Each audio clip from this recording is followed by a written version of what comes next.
कोई मान जगावने आले ने बार बार मैं नमन करूं, संविधान बनावने आले ने बार बार मैं नमन करूं।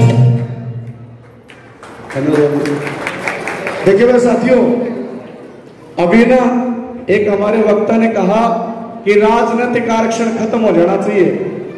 बहुत और ना करके जो काम करेगा उनका बराबर वेतन होगा, ये बाबा साहब अम्बेडकर ने करके दिखाया। एक बार जोरदार ताड़ियां और आइए गीत तालियां।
नहीं था, जिन लोगों को ऊपर से पानी पिलाया जाता था, जिन लोगों से दूर रह के बात की जाती थी, उन लोगों को गांव का मुखिया बनाया जाएगा। ये लाइन बाबा साहब ने कहां डाली, क्या आपने पढ़ी? सरपंच महोदय, हरियाणा प्रदेश का सबसे शिक्षित सरपंच ने बोला नहीं। मैं सरपंच साहब आपने नहीं पढ़ी? ने बोला जी ना। अगर आपने नहीं पढ़ी तो वो मान लूं कि हरियाणा के किसी सरपंच ने नहीं पढ़ी होगी। इसी प्रकार हमारे एमएलए और एमपी हैं, उन्होंने पूछ लो क्या आपने वो लाइन पढ़ी, वो अनुच्छेद पढ़ा जिसमें लिख रखा है कि जो लोग दूर रह के बात की जाती थी, जिनको लस्सी तक ऊपर से डाली जाती थी, जिनके देखने मात्र से छूने मात्र से अछूत हो जाते थे यानी अपवित्र हो जाते थे, वो एमएलए और एमपी बनेंगे। यह लाइन कड़ा लिखी बाबा साहब ने, पढ़ने की कोशिश करी, एमएलए और एमपी का भी जवाब नहीं हो पाओगा, हमने नहीं पढ़ी।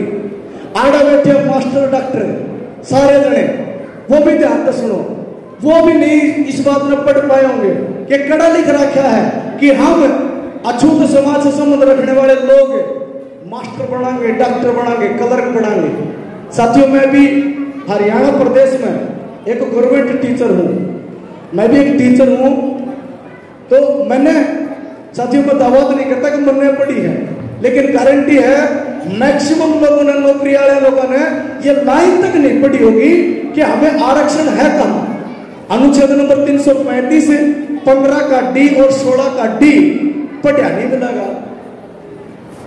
ये मैं बात थोड़ी हो सकता है बड़ी बात कर गया हूं मैं, लेकिन मैं इसलिए बात कर रहा हूं ये क्योंकि दिल्ली में बैठे, हाँ अगर मैं किसी गांव में बैठा होता तो नाच कूद के चले जाता।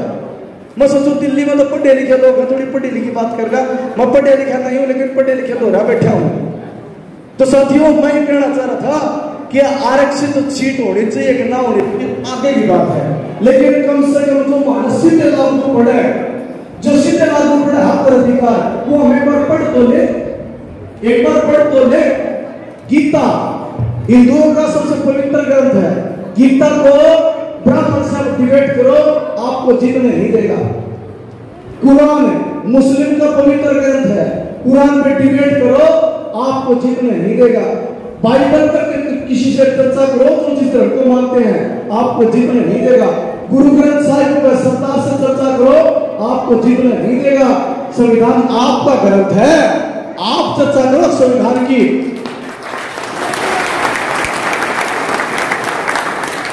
अगली बात और सुन लो, केवड़ा हो सके ताड़ी बजाना जी ना करे, आप भी नहीं जीतने दो उसमें पिछड़न में, आप भी जीतने नहीं दो पिछड़न में। मेरे समाज के लोगों ऐसे मंच जब सजते हैं, संविधान की चर्चा तो हो जाती है। छोटा नाम तो संविधान निर्माता, संविधान पर चर्चा नहीं कर पाएंगे हम, संविधान पर कोई डिबेट करने लग जाए हमसे, चर्चा नहीं कर पाएंगे हम किसी भी सतर पे। आज जो लोग सत्ता पे काबिज है, जो लोग हक और अधिकार हमारे छीन रहे हैं, वो संविधान को चबा चबा के याद कर चुके। और हम ऐसे लोग हैं जो आज 2022 में ये चर्चा कर रहे हैं कि संविधान अपने घर में लेके आओ। हिंदू के घर में देखना, ब्राह्मण के घर में ये संविधान लेके आओ। संविधान को यूं लेके आओ, लाल लाल कपड़े में लपेट के यूं ले आएगा ना। बाइबल कुरान ऊपर से उतारेगा, एक बार तो सर को ऐसे करेगा, लो जी। गुरु ग्रंथ साहिब मक्खी नहीं बैठने देते वो लोग। और आप संविधान असल में तो ले नहीं, या तो खरीदो नहीं, और खरीद लिया तो फिर नू नहीं बेरा कड़ा पड़ा है। असल में तो खरीदो नहीं, और खरीद लिया तो नू नहीं बेरा कड़ा पड़ा है। आइए इस गीत को पूरा करना चला हूं, और उसके बाद में एक और गीत गा करके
अगर अच्छा लगा तो ताड़ी मार दिया करो भाई। देखो थोड़ा सा अटपटा लगेगा, एक गायक, एक नाचने वाला भारतीय संविधान पर चर्चा कर रहा है, अटपटा लगेगा थोड़ा, लेकिन ये जरूरी है। रिलैक्स जोन में जब तक समाज ना होगा, रिलैक्स जोन में जब तक समाज ना होगा, समाज का उत्थान नहीं होगा। हमने हर किसी ने थोड़ा थोड़ा हलना पड़ेगा, थोड़े थोड़े अपने आप को चेंज करना होगा। यूं नहीं कि मैंने पीछे लागे कान के, मैंने पता है धमाकेदार गाने लाऊंगा, जाति के चमारा गाने ला दूंगा, सारे पीछे दे दोगे, मैंने पता है, मैंने अच्छी तरह पता है, मैंने जागे में खूब पीछे करवाए हैं। लेकिन मुझे यह भी पता है कि मेरा दायित्व बढ़ता है, मैं समाज का, देखो समाज का गायक तो हूँ, एक गायक तो हूँ, लेकिन भैया ने कितना मान सम्मान दिया है। कड़ा एडवोकेट रजत कलसन कड़ा मेरा फोटो, एक गाड़िया का फोटो इतना ऊंचा लगा रखा, तो मेरी जिम्मेवारी बन जाती है कि मैं नरेंद्री गाड़ियां ना लूं, मैं नरेंद्री भर गाड़ियां ना लूं। और साथी मैं नरेंद्री गाड़ियां पढ़ के भी नहीं रहा कभी भी। 2:30 बजे मेरी छुट्टी होगी तो 3 बजे 3:30 बजे मैं किसी न किसी गांव में जय भीम जय बात करना जरूर जाऊंगा, बुलाए से नहीं, बिना बुलाए, और समाज के बीच में बात करके काम करके फिर आके घर रोटी खाया करता। अब थोड़े दिन में थोड़ी एक्स्ट्रा हो रहा हूं, लेकिन भविष्य में फिर ओढ़े आऊंगा और वो एक काम करूंगा। आइए एक गीत और आप सभी के बीच। आइए साथियों, जब बाबा साहब हमारे लिए लड़ाई लड़ रहे थे, गरीबी के कारण, भूखमरी के कारण एक एक करके उनके 4 बच्चे कुर्बान हो जाते हैं। बाबा साहब अम्बेडकर का आज चौथा बेटा राजरमन दुनिया को छोड़कर जा रहा था। मां रमाबाई अम्बेडकर अपने आप को रोक नहीं पाई और पहली बार अपने साहब से, बाबा साहब से इस प्रकार बात कर रही थी और कह रही थी कि साहब आप मेरी तरफ दिखाइए, साहब मैं कब तक इस प्रकार कुर्बानी देती रहूंगी। साथियों, ताली ना मार के थोड़ा अपने महापुरुष का रहबर का दर्द महसूस करके इस गीत को सुनिए कि मां रमाबाई अम्बेडकर क्या बोली अपने साहब को जब उनकी चौथी संतान राजरमन दुनिया को छोड़कर गया। आइए एक गीत के माध्यम से कहने चला हूं। आइए।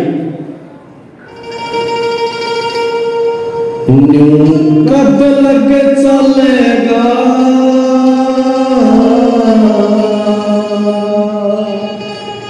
मैं वो बर्बाद गई,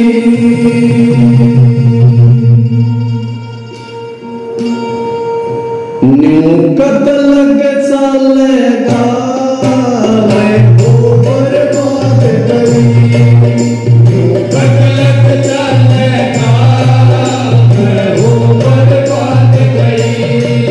सब तेरी लड़ाई में, सब तेरी लड़ाई में मेरी 4 औलाद गई, कद लग चलेगा मैं वो बर्बाद गई, कद लग चलेगा मैं वो बर्बाद गई।